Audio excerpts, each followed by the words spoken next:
Hey everybody, what is going on today? Welcome to the channel. Today we've got a video showing you guys exactly where each pitch thrown by pitchers in MLB The Show 23 should be located and how you can get effective outs to get out of jams here when you're playing games online or offline. But first, you guys do me a favor as always, make sure to smash that like button for me. Subscribe to the channel, man. Subscribe. We're on that road to 16K, so you guys make sure to subscribe. You guys have been awesome here as we've kicked off the year here in 23. I can't wait to put out more content for you guys, so always make sure you got those notifications on too so you know when we're live. 10 a.m. Central this morning, our return to ranked seasons. Man, I haven't played online in a year. We're going to pop on this thing in ranked and make our journey towards World Series, all right? Let's go ahead and pop in here to a little bit of custom practice so I can show you guys these pitches. But first, a quick word from our sponsor. Hey, everybody. I want you to join me in welcoming our newest partner here on the channel in Neuro Energy. Neuro Energy is a type of gum and mint that is offered here to help you curb those energy cravings that you might need throughout the day. If you're tired of coffee and energy drinks that give you the jitters or give you those crashes or a lot of unnecessary pee breaks throughout the day, this might be the way to go for you. You can also avoid the bad breath, the sugar, and the calories associated with all of those energy drinks. Also, a big cost savings too. With Neuro Energy, you're going to get a long-lasting, great taste and a variety of flamboyant flavors, smooth boost, and no side effects here for your energy. Freshens your breath noticeably throughout the day as well, and the convenience of carrying it anytime and anywhere with no sugar or no calories here in the product. Make sure to check out Neuro Mints and Gum today by clicking the link at the top of the description or scanning the QR code that you see on your screen for up to 20% off all products here. Make sure to check them out because I've been trying them and I love them. I'm sure you will too. All right, you guys, so here we are back inside a custom practice. I had to take Jacob deGrom to do this because he looks so good in that new Rangers uniform. I couldn't help myself. We got to show you guys how those fastballs work. So we're going to work on 4-seamers, 2-seamers. We're going to work on cutters as well and sinkers. I'm going to show you guys exactly where the most effective places to throw those types of pitches are and where you're throwing those causes as far as results when the batter makes contact with the ball. So like when you're looking for double plays, when you're needing to get runners out, get pop-ups, things like that. So we're going to show you guys that. All right, so the first thing, obviously, let's cover the easy one first, the obvious one. It's going to be the 4-seam fastball. The 4-seam fastball is one of those pitches that is pretty effective just about everywhere that you're throwing it. You can throw it anywhere in the zone. I like to keep them down most of the time because, you know, if somebody's looking for them up in the zone a little bit, obviously they're gonna wreck you a little bit if they start to catch on to you spamming those certain spots. So try to hit your corners, try to hit your edges of the plate. The bottom corners down here are great, especially when you've got a right-handed pitcher on the mound where you can bring the ball all the way across to the other side of the plate right there. And by the way, all of these pitching tips, it doesn't matter what interface you're using. If you're using pulse, if you're using pinpoint, if you're using meter, analog, it doesn't matter. These are just general pitching tips. So whatever interface you like to use and are comfortable with, make sure you're using that, whatever you're best with, right? Whatever's giving you the most fun. So the 4-seam fastball, like I said, you're going to keep it down here in these corners right here. You're going to put it down here. Another good spot, anywhere pretty much along the left or right side of the strikes. I'm trying to move straight up. This is why I don't use pinpoint, right? Because I can't draw a straight line with a joystick. These old arthritic thumbs just don't do it. But you guys can go high and away, high and in with these, maybe for a good third strike pitch. A lot of times you can set guys up with maybe one of these pitches here, a fastball tailing away on the outside part of the plate, and then maybe bring a slider or something back to them. So that way they are a little bit fooled and you can kind of tunnel their vision here to mess with them a little bit. Just kind of little quirky things like that you do. But the 4-seam fastball is the easiest one. You can pretty much throw it just about anywhere. I just don't throw it up here. Don't throw it down the middle. Don't throw it up here in the zone. It's going to get jacked. You can go up in these corners a little bit, maybe for that strike 3 moment. A lot of times you'll just notice when you're playing a player that is behind on every pitch that's when it'll work the most effective. All right, so then the next pitch that we're going to go to after this is going to be the 2-seamer. Now the 2-seamer is probably, there's unfortunately 2 pitches in MLB The Show that are not as effective as any other pitch, and it's the curveballs and the 2-seamer. All right, the curveball, the 12-6, the sweeping curve, just the standard curveball, and the knuckle curve.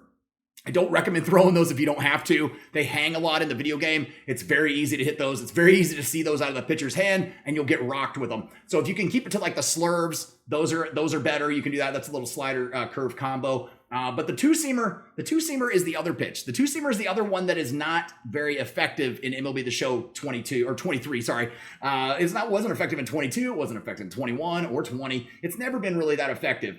And it's just one of those pitches that doesn't get the amount of break that it probably should have. It should have similar break to a sinker, and you're just not going to see that when you're doing that. Now, what we're going to show you is even though Jacob deGrom here throws a 2-seamer, This is what you want to do with a sinker, okay? I'm going to throw it like we're throwing a sinker, and just know if you had a pitcher with a sinker, you're going to be more dominant. That is like the OP pitch. That and the cutter are the two OP pitches here in MLB. So what you want to do, make sure that you're throwing this when you have a right-handed batter up to bat, right? So he's standing on the side of the screen that the webcam is on right here. When you've got a right-handed batter up, you want to try to bring these with a right-handed pitcher down and into this spot right here. And what it's going to do is it's going to help you to get double plays. Sinkers down and in will help double plays. If you got a lefty, you can throw it over here, but sinkers will help you get double plays. That's very key, very important, because when you got a runner on first and you're in a little bit of trouble trying to get out of a jam, you need to get that double play. It's one of the pitches that can. There is another one we'll talk about here in just a moment. But the two-seamer, you can use as like that a little bit. If you get a little ballsy with it, sometimes it's a little finicky, so you don't want to mess with it too much. But the sinker, that's the best pitch that you can have. I look for that on almost all of my starting pitchers here when I'm playing through the game.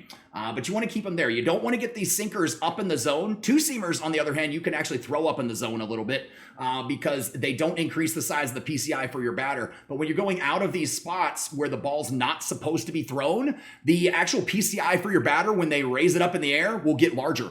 So they'll have a bigger contact surface to be able to make contact with the ball. So the sinker, if you throw it anywhere up here above like the middle part of the plate, you're going to get rocked. That's not a really good spot to be throwing that pitch. And you can kind of tell when you get close to the edges, if you have vibration on your controllers, where the edges are of the strike zone. So if you're having trouble locating, it'll maybe kind of work you back that way. If that thing seems to be throwing you off, make sure to turn that off in your settings too. But those sinkers, keep them down in the zone. You can throw them in off the plate a little bit. You can get them in here a little bit, but don't go past that middle section of the plate. That's the biggest thing, okay? All right, now we've switched to Martin Perez so I can show you guys the cutter and the most effective places to throw the cutter, all right? He throws one here. Jacob deGrom didn't have one, so we switched pitchers. But the cutter is going to be one of those really effective pitches at getting pop-ups. Weak pop-ups cause. When you got a runner on third base, maybe less than 2 outs, you know, if they make good contact on the ball, even put it out in the outfield for a fly ball, there's a good chance they're going to get that run in. But if you get a cutter that can jam them, maybe break the bat, they'll cause a lot of infield or weak, shallow pop-ups. So you got to be careful, though, because if you leave it over too much of the plate, they can turn on and crank it, all right? But if you get it off the plate a little bit where it looks like it's breaking in, if you got a right-handed hitter, you can break it over here. It'd be a good spot to throw it. You can also throw it up at the middle part of the zone as well. Get them to chase it. These are mainly for online. If you're throwing offline, you can pretty much keep it in the zone. They're not going to hit it that bad. But for online purposes, you would want to keep it like about right here. Now, cutters, you can actually go all the way up in the zone with too. And one of the good effective things to do, like with a lefty, if you put it out here on the side, when it comes out of his hand, I moved it just a little bit. When it comes out of his hand, it's going to look like it's a ball sometimes, and it'll sweep at the very last second across the edge of the plate. Let me see if I can actually get one in a good position here for you right quick. But you'll see what I mean. It kind of comes out of that zone. Sometimes it'll fool them, and sometimes if they've got a good enough hook on that cutter, you can get it to come through there. You can do that with sliders too a little bit, but every once in a while they'll hang a little bit more over the plate than you're actually wanting to, and it'll be a little bit troublesome. So that's a good pitch to throw on that outside part.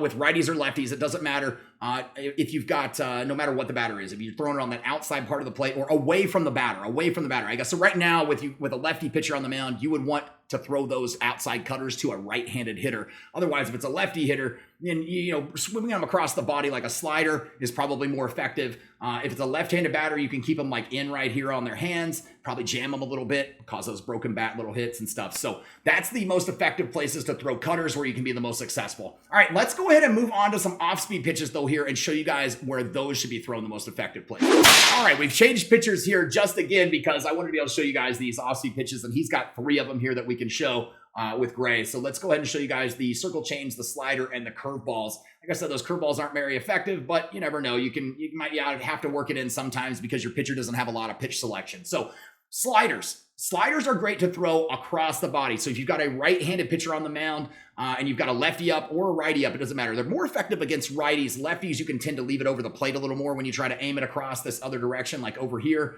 When you got a righty up, though, a right-handed batter over here, then you're bringing it all the way across the plate right here. So if you throw it here, it's going to sweep across the entire zone, and they might be chasing it right there. All right, that's a pretty good pitch right there, especially on an 0-2 pitch trying to get those strikeouts. So sliders are very effective for doing that.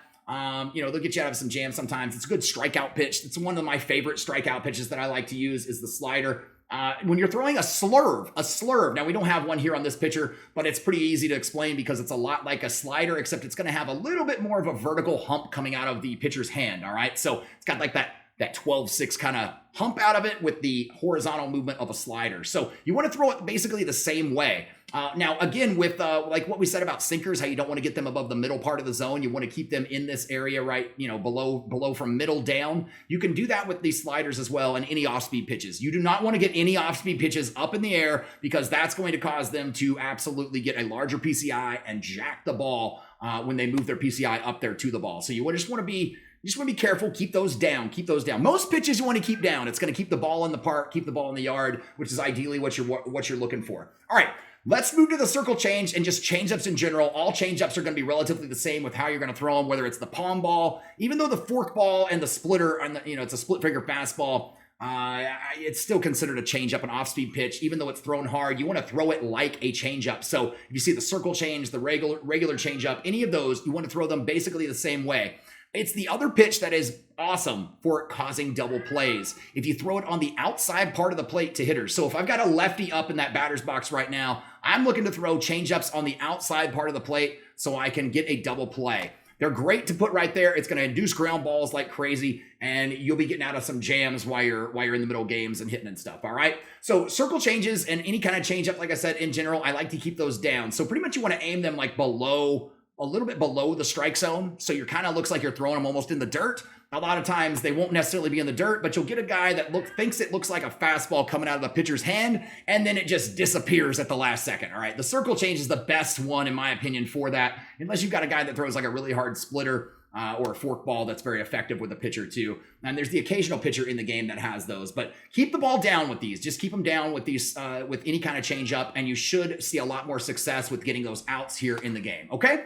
Now the curveball is the final pitch that we're going to talk about. These are the basics of the main pitches and where you want to throw them here in MLB The Show. So the curveball is another one that if you do throw it, you're going to want to throw it a lot like the changeup, except I would try to aim it a little bit more down in the dirt, a little bit lower when you throw these, because sometimes they have a tendency in the game to hang quite a bit. I've noticed though, over the last like 4 days here playing the game with early release, that the curveball and all balls in general in this game this year have a little bit more break and movement, a little bit more rapid break and movement at the last second, like that little last moment, dive off or whatever that they all have. So it's something to keep in mind. The curveball might end up being more effective as we go throughout the year, that we might find out as we throw it more here. But I'm kind of used to the old school of MLB The Show, and it's not very effective of a pitch. If you're good with it, keep going though. Don't listen to me if you're good with it. If you happen to make it work, fine. But if you notice a guy's starting to get good contact on it, then I would make sure to switch it up a little bit so you're not